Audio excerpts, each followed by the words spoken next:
Salam sejahtera saya ucapkan kami daripada kumpulan K03 Teater Moden iaitu Leeds, dan kumpulan kami akan membuat pembentangan mengenai teater eksperimental. Dan nama saya adalah Syasha Ana Joseph, nama matrik saya adalah 76698 dan saya akan membuat penjelasan mengenai konsep ataupun maksud teater eksperimental dan mengikut konteks ataupun konteks di dalam konteks teater. Eksperimental ini adalah lebih kepada percubaan ataupun perubahan yang dilakukan oleh para dramatis dengan melakukan penerokaan terhadap karya-karya yang belum dikenali ataupun yang tidak diketahui secara umum. Dan seperti yang kita dapat lihat, keadaan yang digunakan di dalam teater eksperimental ini juga dia digambarkan selepas berlakunya sesuatu peristiwa.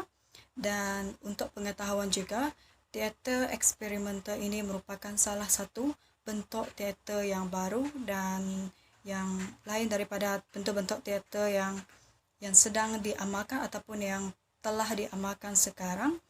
Dan seterusnya itu hasil daripada teater eksperimental ini adalah biasanya lebih di luar jangkaan masyarakat, iaitu dari segi bentuk, konsep ataupun persembahan teater eksperimental ini dan teknologi yang digunakan dan juga teknikal yang digunakan di dalam teater ini. Dan motif penghasilan ataupun kemunculan teater eksperimental ini adalah sebagai satu protes terhadap bentuk teater realisme, di mana realisme ini juga dia turut mengangkat kehidupan yang sebenar. Dan aspek yang paling penting di dalam teater eksperimental ini adalah pembentukan semula masalah kepada teaterika, iaitu sama ada dari segi masalah ekonomi, sosial ataupun politik dan alam sekitar. Dan juga yang terakhir adalah konsep teater eksperimental ini, di mana konsep eksperimental ini sering kali dikaitkan ataupun disamakan dengan konsep teater kontemporari, teater absurd dan juga teater avant-garde. Dan itu saja penjelasan daripada saya. Sekian, terima kasih. Penjelasan seterusnya akan dijelaskan dengan lebih terperinci oleh ahli kumpulan yang lain. Tema utama drama Bukan Lalang Ditiup Angin ini ialah mengenai ketidakadilan yang berlaku di Kampung Sukamenanti. Drama ini merupakan satu drama yang mempunyai nilai-nilai kemasyarakatan pada zaman 1970-an yang bertemakan ketidakadilan sosial, yaitu penindasan golongan kaya terhadap golongan bawahan. Dalam drama ini, nilai ketidakadilan sosial ini dapat dilihat melalui satu watak, yaitu Culan yang masih lagi menindas orang bawahannya, yaitu Ihsan, apabila mengenakan bunga yang tinggi terhadap setiap pinjaman yang diberikan. Hal ini yang telah menyebabkan orang bawahannya sentiasa dalam dilema kemiskinan. Assalamualaikum dan salam sejahtera. Saya Muhammad Arifin, seterusnya akan membentangkan tentang sinopsis drama Bukan Lalang Ditiup Angin. Drama Bukan Lalang Ditiup Angin ini menerangkan tentang peristiwa yang terjadi pada 13 Mei pada tahun 1969, di mana pergelutan di antara masyarakat Melayu terjadi. Dan dalam drama ini ia coba menyarankan tentang bahawa orang Melayu harus mendapatkan semangat atau merubah dan mencari jalan supaya mereka tidak ditindas atau menjadi hamba di tanah air mereka sendiri. Dalam drama ini juga ia menerangkan tentang kemasukan penjajah yang menindas orang-orang Melayu dari segi ekonomi, pelajaran, sikap dan perasaan. Pihak penjajah berpikir bahwa orang Melayu atau masyarakat Melayu adalah satu kelompok yang pemalas dan diistilahkan sebagai pemalas, suka senang dan terpaksa dipujuk untuk membuat sesuatu. Dan sikap tersebut mengakibatkan oleh kesan strategi penjajah dari segi psikologi terhadap orang Melayu yang mengakibatkan orang Melayu menjadi daif.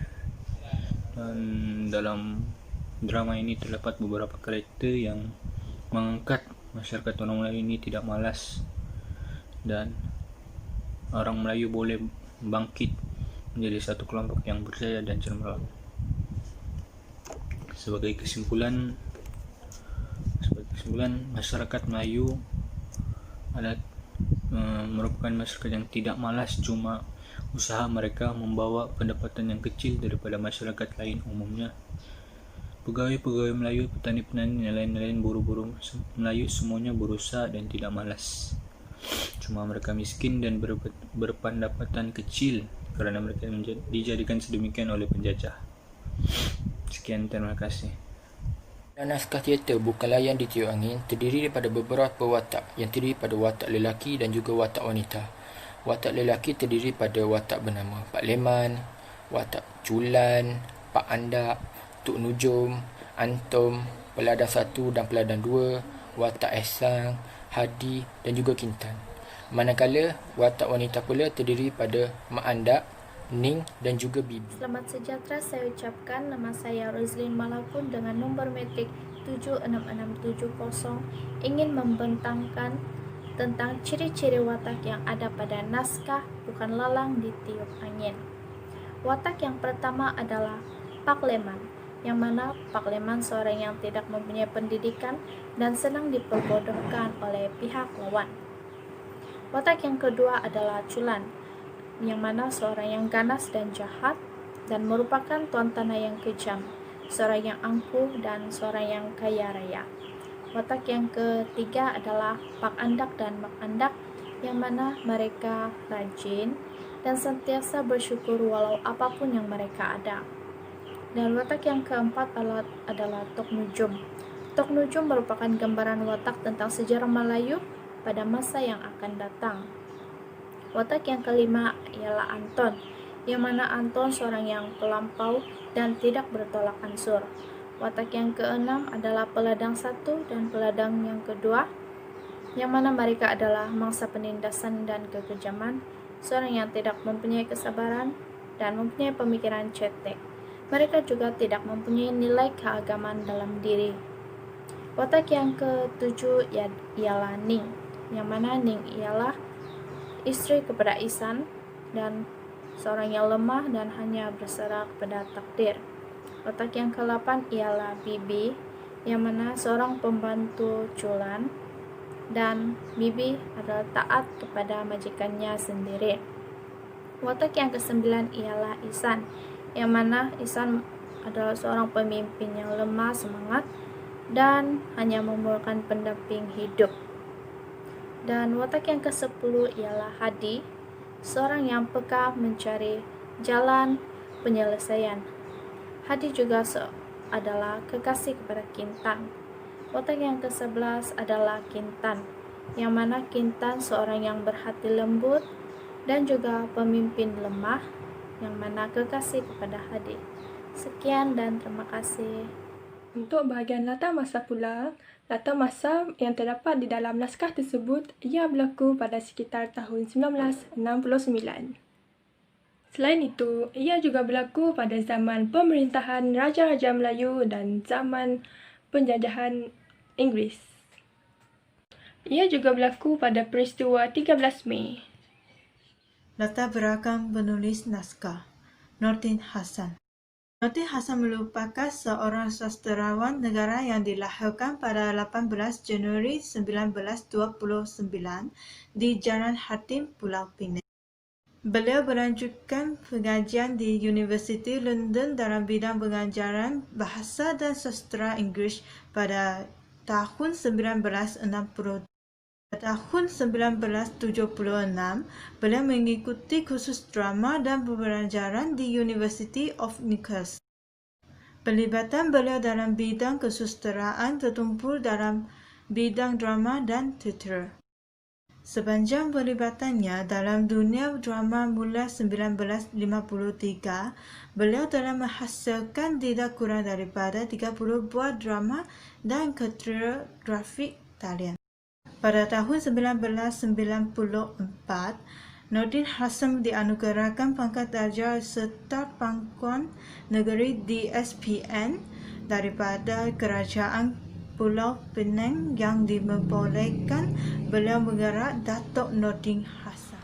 Untuk naskah Bukan Lalang ditiup angin oleh Nordin Hassan, ia ditulis pada tahun 1970 di mata perguruan Sultan Idris di Tanjung Malim, Perak ketika beliau masih lagi menjadi pensyarah. Naskah ini ditulis selepas berlakunya tragedi 13 Mei 1969. Ia dilihat daripada dua sudut, iaitu permasalahan masyarakat Melayu dan juga penjelasan mengenai isu-isu semasa dalam sejarah Malaysia, terutamanya sekitar 1970-an.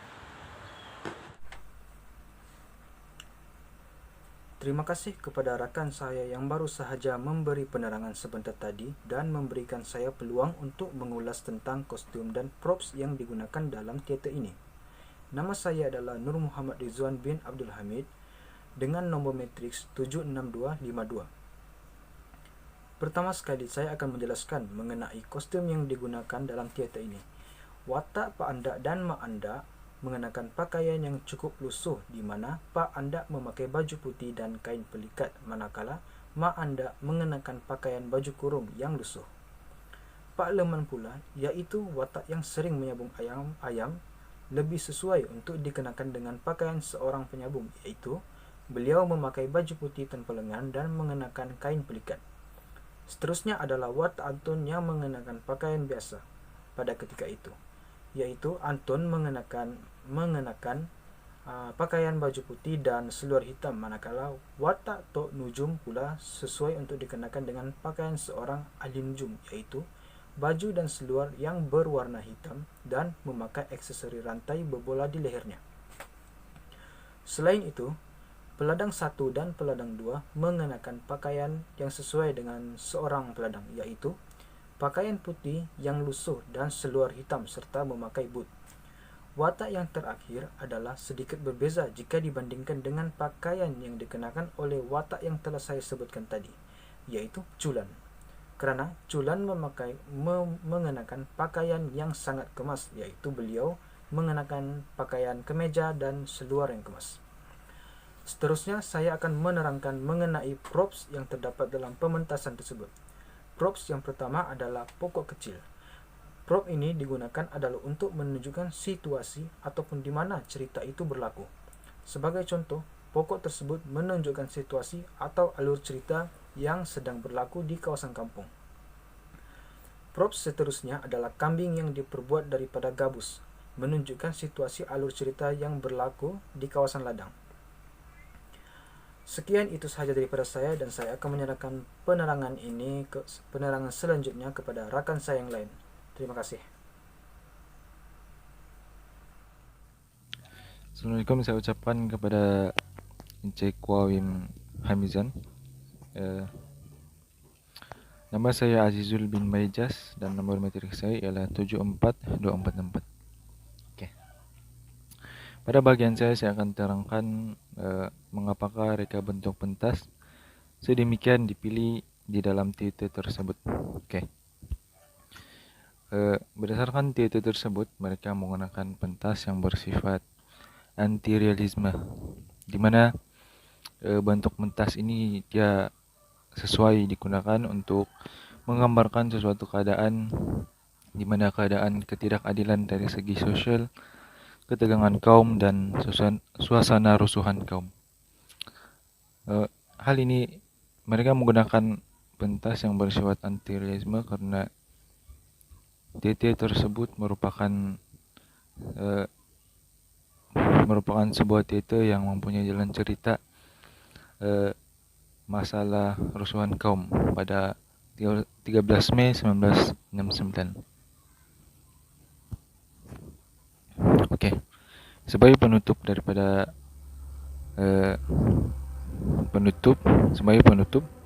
teater ini dihasilkan untuk memberikan kesedaran kepada masyarakat kini berkaitan dengan peristiwa 13 Mei 1969, di mana peristiwa pada 13 Mei 1969 merupakan sebuah peristiwa hitam negara, di mana banyak berlaku rusuhan antara kaum yang berlaku pada masa tersebut. Sekian, terima kasih.